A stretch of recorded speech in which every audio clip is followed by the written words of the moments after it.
Bayangkan sebuah negara kaya dengan sumber alam yang melimpah ruah, tanah yang subur, hasil bumi yang berlimpah, namun rakyatnya masih bergelut dengan kesukaran hidup. Mengapa?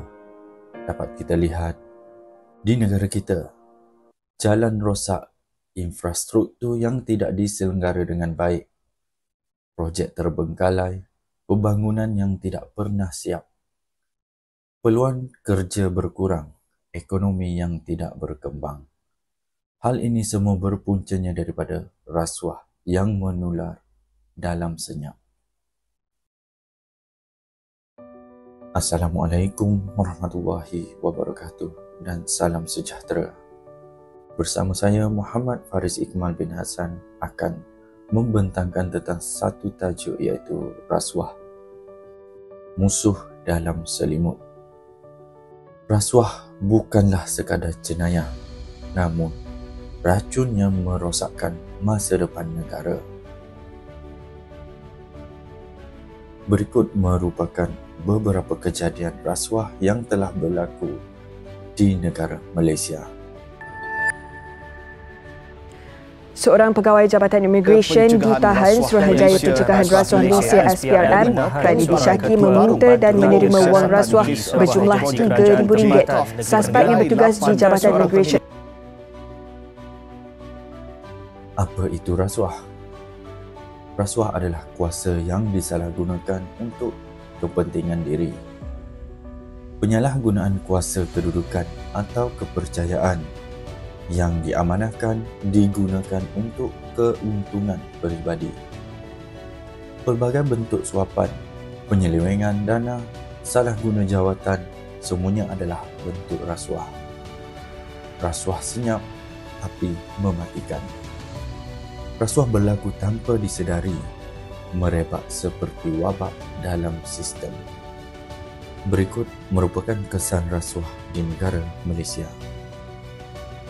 Sepanjang tahun 2018 sehingga tahun 2023, Malaysia telah mengalami kerugian ekonomi sebanyak RM277 bilion.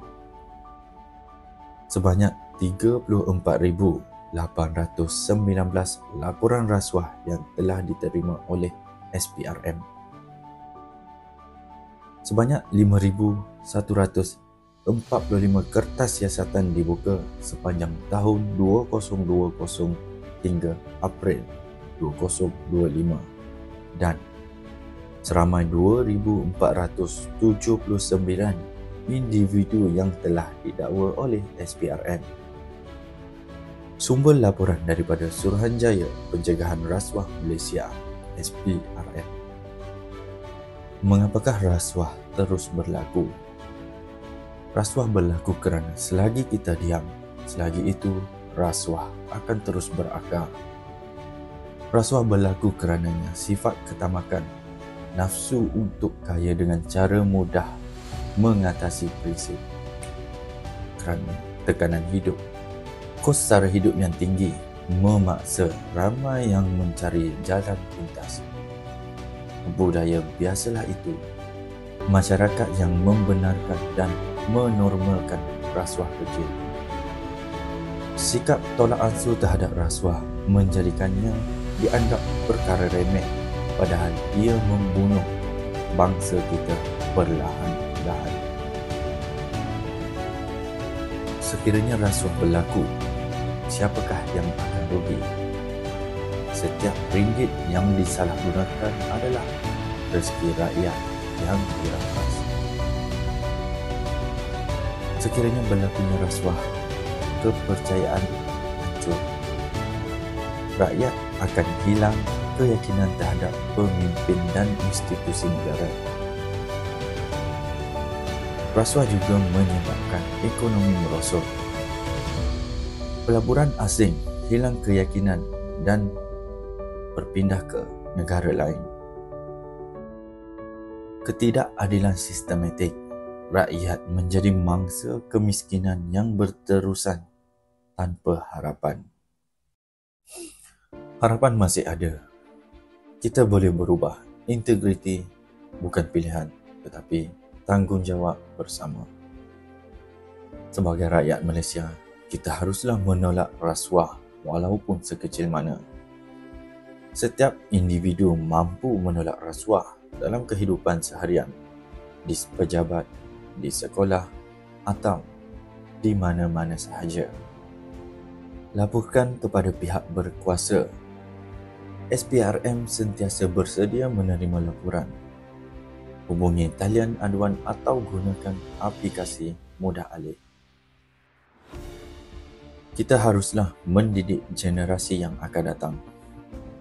Tanam nilai amanah dan integriti dalam keluarga, sekolah dan komuniti kita. Jadilah berlapis perubahan. Perubahan bermula dengan satu keputusan. Keputusan anda untuk tidak bertolak ansur dengan rasuah. Laporkan sebarang penyalahgunaan kuasa atau penyelewengan. Galakkan budaya telus dalam persatuan atau pertubuhan. Ajarkanlah anak-anak nilai kejujuran dan amanah sejak kecil. Ingat, rasuah bukan sekadar mencuri uang, tetapi mencuri masa depan, peluang dan harapan seluruh bangsa. Bersama kita bangkit, menentang rasuah, membina masa depan. Rasuah bukan takdir, ia pilihan yang boleh kita tolak. Bersama, kita bina Malaysia yang bersih, cekap dan amanah.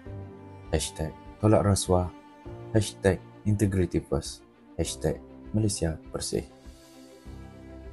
Perubahan bermula dengan kita, hari ini, esok dan selamanya. Sekian daripada saya. Terima kasih.